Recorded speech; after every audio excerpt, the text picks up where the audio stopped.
करते हैं। मेरा ऐसा मानना है कि रोग हो या शत्रु हो, तत्काल प्रभाव से जब वे खड़े हों तभी उन्हें मिटाया जाना चाहिए, उन्हें पालना पोषना उचित नहीं। इसीलिए मैं फागण तेरस के विरोध में भी नहीं हूं।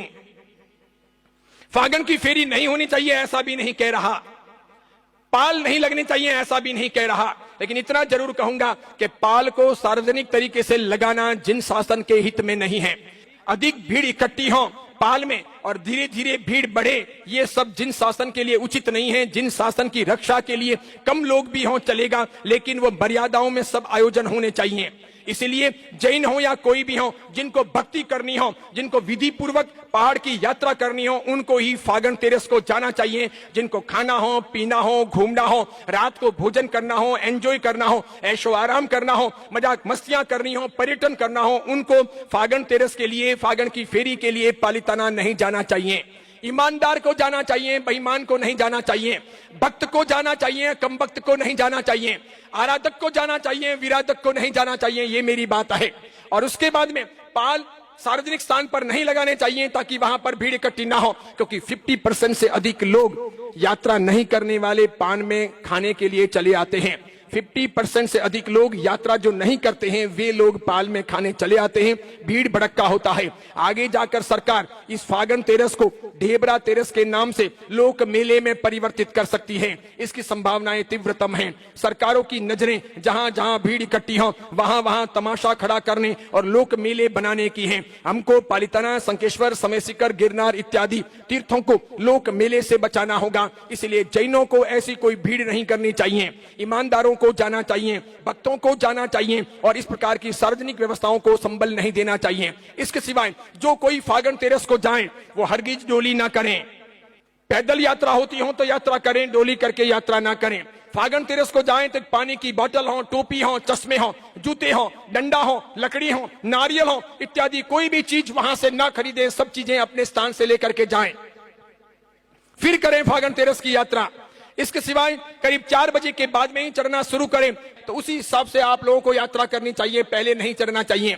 अगर आप 12 को पहुंच जाते हो तो 12 की रात को पालिताना में खाने की चेष्टाएं नहीं करनी चाहिए, ये आपको ध्यान देना है।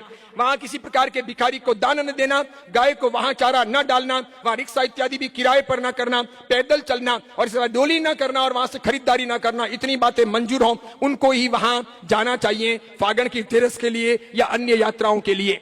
इसके सिवाय जो कोई पाल लगाते हैं, मेरा ऐसा मानना है इस प्रकार धड़ल्ले से पाल लगाना जिन शासन के लिए अपराध सिद्ध होगा।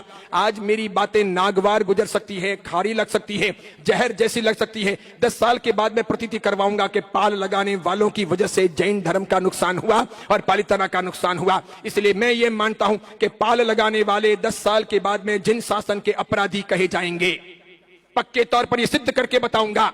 आज मुझे माफ कर लो, खाली मेरी बात सुन लो।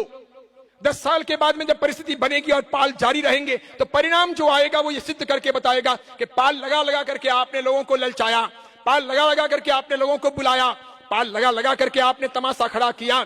पाल की वजह से बहुत सारी मात्रा में दूसरे लोग जो भक्तिवान नहीं है वे भी वहां आए। हजारों की संख्या में लोगों ने आकर के वहां खाया पिया। धीरे धीरे वहां अराजकता फैली, ये लोक मेले का रूप हो गया। सरकार ने उसका फायदा उठाया और सरकार ने धीरे धीरे फागण तेरस को ढेबरा तेरस के नाम से लोक मेले में तब्दील कर लिया। और एक बार जब ढेबरा तेरस प्रारंभ हो गई तो उसके बाद में फागण तेरस जिंदी नहीं रहेगी, वो ढेबरा तेरस हो जाएगी। टीवी पर उसके विज्ञापन आएंगे, वहां खेल और नाच गान होंगे, वहां मंडलियां होगी, वहां दुकानें लगेगी, वहां सर्कस लगेंगे, विज्ञापन आएंगे अखबारों में बहुत बड़ी मात्रा में। इसके लिए अलग अलग प्रकार के वीडियोस बनेंगे, हाहू मचेगा। 36 कौम वहां जाएगी, फिर वहां ना एमसी पाली जाएगी, ना वहां रात्रि भोजन टाला जाएगा, ना किसी प्रकार की वहां भेदभाव होंगे, ना किसी प्रकार की वहां सुरक्षा हो सकेगी, ना किसी प्रकार की वहां धर्म की या समाज की व्यवस्थाएं बनी रह सकेगी या धर्म की मर्यादाओं का पालन होगा, संभव नहीं है। इसीलिए आवश्यक है इन सब चीजों के लिए आप ख्याल करें। अभी भी बड़ी मात्रा में वहां पर मांसाहार ले जाया जा रहा, वे ऊपर मांसाहार भी खा रहे, बड़ी मात्रा में वहां थूका जा रहा, बड़ी मात्रा में वहां गुटके इत्यादि फेंके जा रहे, बड़ी मात्रा में पहाड़ पर गिरिराज पर जिसको हम मत्था टेकते हैं और पूरे पहाड़ को पूजनीय मानते हैं वहां ये लोग टट्टी पेशाब करते हैं। बड़ी मात्रा में वहां पर अभक्ष अनंत काय खाते हैं, उनकी चेकिंग नहीं होती।